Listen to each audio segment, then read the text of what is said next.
Hello friends. ఇండియాలోనే largest multi speciality hospitals నెట్వర్క్‌లో ఒకటైన మణిపాల్ హాస్పిటల్స్ ఇప్పుడు భారీ ఐపీఓతో స్టాక్ మార్కెట్‌లో మన ముందుకొచ్చిందండి. అసలు ఈ కంపెనీ బిజినెస్ మోడల్ ఏంటి? IPO dates, price band, issue size, lot size, అలాగే చాలా ఇంపార్టెంట్ అయిన వాల్యుయేషన్స్, జీఎంపీ అండ్ ఫైనల్‌గా అప్లై చేయాలా లేదా స్కిప్ చేయాలా? అన్ని విషయాలు ఈ వీడియోలో క్లియర్‌గా చూద్దాం. Welcome to Gopi finance Telugu. నేను మీ గోపి.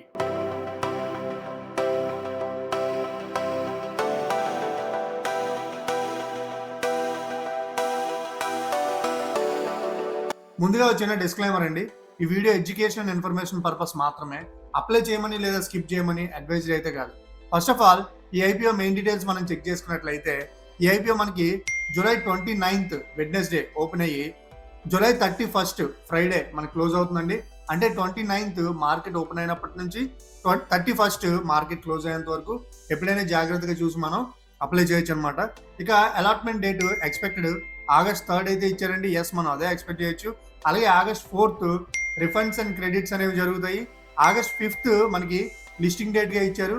అందరూ వెయిట్ చేసేది ఇది. బోత్ బిఎస్సి అండ్ ఎన్ఎస్సి రెండిట్లో కూడా లిస్ట్ అవడం అనేది జరుగుతుంది అనమాట. ఇక face value, price band, lot size మనం చెక్ చేసుకుంటే face value 2 rupees per share ఇచ్చారండి.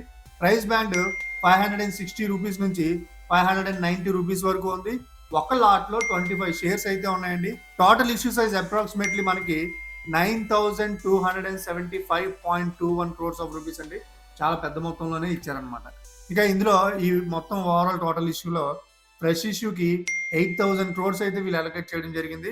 అలాగే ఓఎఫ్ఎస్ కి 1,275.21 crores ఆఫ్ రూపీస్ అలొకేట్ చేయడం అనేది జరిగింది అనమాట. ఇక రిజర్వేషన్ కోటా మనం చూసుకున్నట్లయితే ఇది క్యూఐబికి 75% పోర్షన్ అయితే ఇచ్చారండి. అలాగే హెచ్ఎన్ఐ ఆర్ ఎన్ఐఐకి 15% ఇచ్చారు. రిటైల్ ఇన్వెస్టర్స్ అంటే మనలాంటి వాళ్ళందరికీ ఓన్లీ 10% మాత్రమే ఇచ్చారు. సో 10% ఉంది కాబట్టి కాంపిటీషన్ కొంచెం ఎక్కువగా ఉండే ఛాన్సెస్ అయితే ఉన్నాయన్నమాట. అది మనం కొంచెం అబ్జర్వ్ చేయాల్సిన విషయం.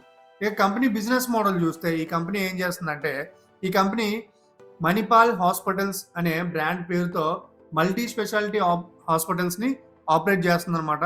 కంపెనీ ప్రధానంగా general and multi speciality hospital services, cardiology and cardiac surgeries, oncology treatments, neurology and neuro surgery, orthopaedics, organ transplantation, emergency and critical care services, diagnostics and preventive health care services అయితే ఈ company ప్రధానంగా అందించి revenue అనేది generate చేస్తుంది అనమాట.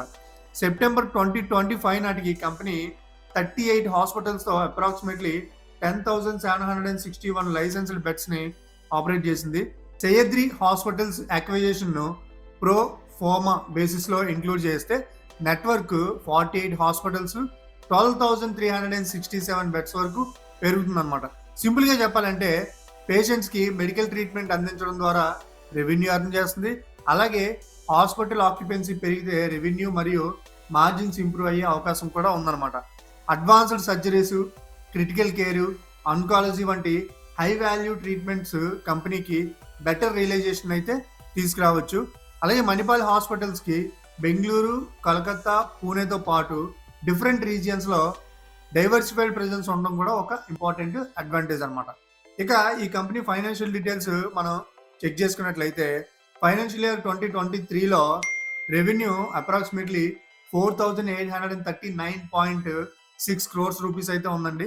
అలాగే profit after tax approximately 414.2 crores of rupees గా ఉందన్నమాట.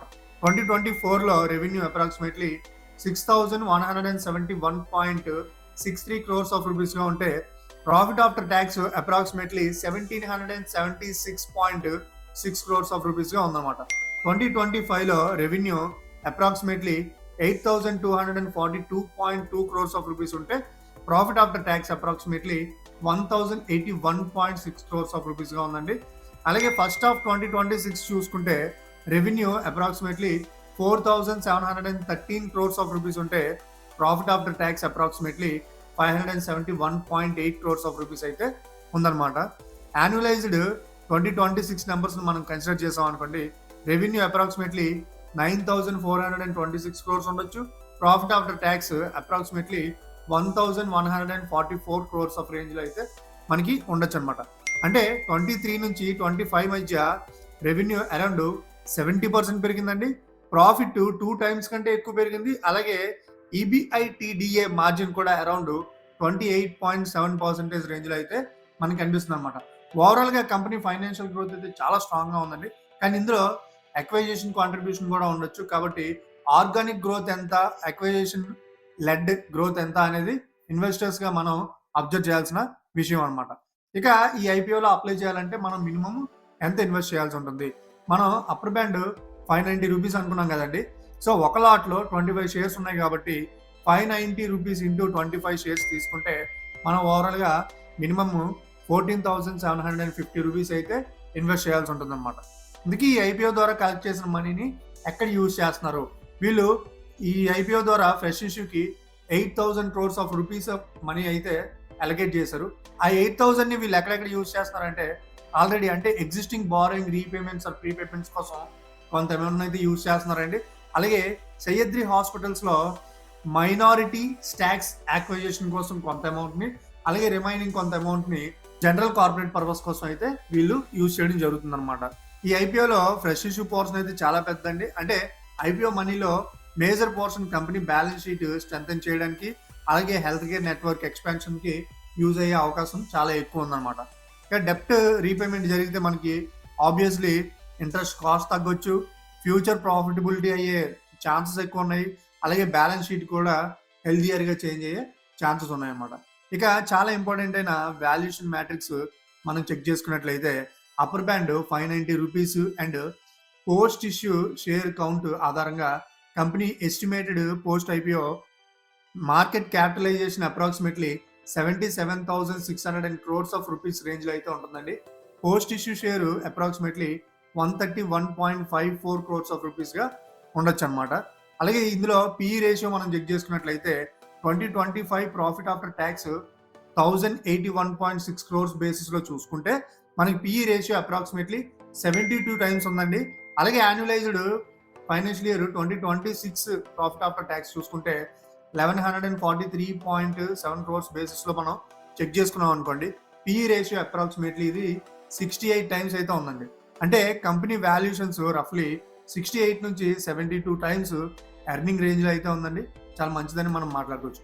అలాగే పీబీ రేషియో మనం చూసుకుంటే లోవర్ బ్యాండ్ 560 వద్ద ఎస్టిమేటెడ్ పోస్ట్ ఇష్యూ పీబీ సుమారు 4.5 టైమ్స్ అయితే ఉందండి.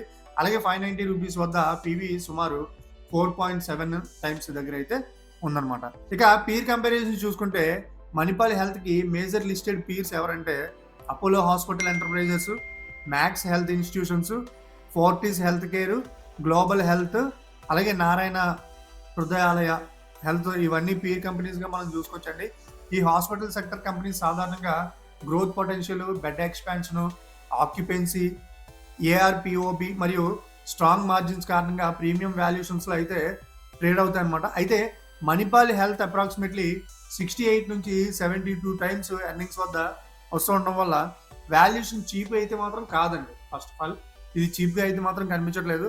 అపోలో లేదా మ్యాక్స్ హెల్త్ కేర్ లాంటి ఎస్టాబ్లిష్డ్ లిస్ట్ పీర్స్తో కంపేర్ చేస్తే మణిపాల్కి ఆ స్కేల్ అయితే అడ్వాంటేజ్ అయితే ఉందన్నమాట. ఇప్పుడు ఎవ్రీవన్స్ ఫేవరెట్ టాపిక్ జిఎంపీ అండి. ప్రజెంట్ July 24, 2026 ఈ వీడియో రికార్డ్ చేస్తున్న టైంకి Manipal health IPO GMP around 50 rupees నుంచి 60 రూపీస్ రేంజ్లో ఉన్నట్లు కొన్ని ట్రాకర్స్ అయితే మనకు చెప్తున్నాయి అనమాట. కానీ మనం జాగ్రత్తగా గుర్తుపెట్టుకోవాల్సిన విషయం ఏంటంటే జిఎంపీ అనేది అఫీషియల్ డేటా కాదు, కొంతమంది ప్రిడిక్షన్ మాత్రమే. మార్కెట్ సెంటిమెంట్ బట్టి ఎప్పుడైనా చేంజ్ అవుతూ ఉండొచ్చు అనమాట.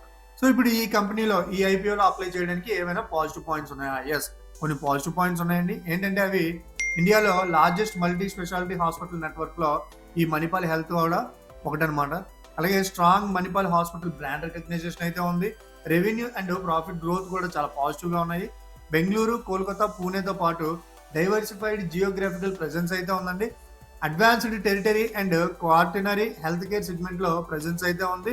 ఫ్రెష్ ఇష్యూ పోర్షన్ చాలా పెద్దగా ఉంది. మేజర్ ఫండ్స్ డెప్ట్ రీపేమెంట్స్కి అయితే యూజ్ చేస్తున్నారు.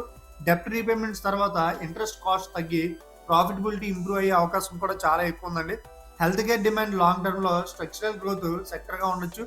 సహ్యాద్రి యాక్విజిషన్ ద్వారా మహారాష్ట్ర మార్కెట్లో నెట్వర్క్ ఎక్స్పాండ్ అయ్యే అవకాశం కూడా ఉందన్నమాట. ఇక ఈ ఐపీఓలో అప్లై చేయకపోవడానికి ఏమైనా రిస్క్ ఫ్యాక్టర్స్ ఉన్నాయా? ఎస్, పాజిటివ్ పాయింట్స్ ఉన్నట్టే కొన్ని రిస్క్ ఫ్యాక్టర్స్ కూడా ఉన్నాయండి. ఏంటంటే అవి ఐపీఓ వాల్యుయేషన్ అయితే చీప్ కాదు, అరౌండ్ 68-72 టైమ్స్ అయితే ఎర్నింగ్స్ వద్ద ఉంది. అలాగే హాస్పిటల్ ఎక్స్పాన్షన్కి భారీగా క్యాపిటల్ ఎక్స్పెండిచర్ అయితే అవసరం అవుతుందండి. అలాగే న్యూ హాస్పిటల్ ఆపరేషనల్ బ్రేక్ ఈవెన్కి రావడానికి టైం అయితే పడుతుంది. కంపెనీ గ్రోత్లో అక్వైజేషన్ మేజర్ రోల్ ప్లే చేసేయండి. అక్వైర్డ్ హాస్పిటల్స్ ఇంటిగ్రేషన్లో ఎగ్జిక్యూషన్ రిస్క్ అయితే ఉంటుంది. Doctors, nurses and specialised medical professionals పై హై డిపెండెన్సీ ఉంటుంది. అలాగే మెడికల్ నెగ్లిజెన్సీ క్లైమ్స్ లేదా రెగ్యులేటరీ ఇష్యూస్ రిపిటేషన్ అయితే ఎఫెక్ట్ చేసే ఛాన్సెస్ ఉన్నాయి. Insurance companies and government health care schemes నుంచి పేమెంట్స్ అయితే డిలే రావచ్చు. హాస్పిటల్ ఆక్యుపెన్సీ లేదా average revenue per occupied bed తగ్గితే మార్జిన్స్ మీద ఇంపాక్ట్ పడే ఛాన్సెస్ అయితే ఉన్నాయన్నమాట. ఐపీఓలో రిటైల్ కోటా కేవలం 10% మాత్రమే ఉంది. ఇది కూడా మనం ఒక చిన్న నెగిటివ్ పాయింట్ కింద కన్సిడర్ చేసుకోవచ్చు అనమాట. ఇక ఫైనల్గా అప్లై చేయాలా లేదా స్కిప్ చేయాలా? సో లిస్టింగ్ గెయిన్స్ కోసం అయితే కరెంట్ జిఎంపీ అరౌండ్ 10% ఇండికేషన్ అయితే పాజిటివ్గా కనిపిస్తుందండి. Company brand, issue size, health care sector వల్ల ఐపీఓకి ఇన్స్టిట్యూషనల్ డిమాండ్ అయితే వచ్చే అవకాశం ఉంది. కానీ ఇష్యూ సైజ్ చాలా పెద్దది ఉంది. మార్కెట్ సెంటిమెంట్ వీక్ అయితే జిఎంపీ క్విక్గా రెడ్యూస్ అయ్యే అవకాశం ఎక్కువ ఉందన్నమాట. అందుకే లిస్టింగ్ గెయిన్స్ కోసం మోడరేట్ రిస్క్తో మనం అప్లై చేయొచ్చు. కానీ గ్యారంటీడ్ లిస్టింగ్ ప్రాఫిట్స్ అని ఎక్స్పెక్టేషన్స్ మనం పెట్టుకోలేము. లాంగ్ టర్మ్ ఇన్వెస్టర్స్ కోసం అయితే బిజినెస్ క్వాలిటీ అయితే చాలా స్ట్రాంగ్గా ఉందండి.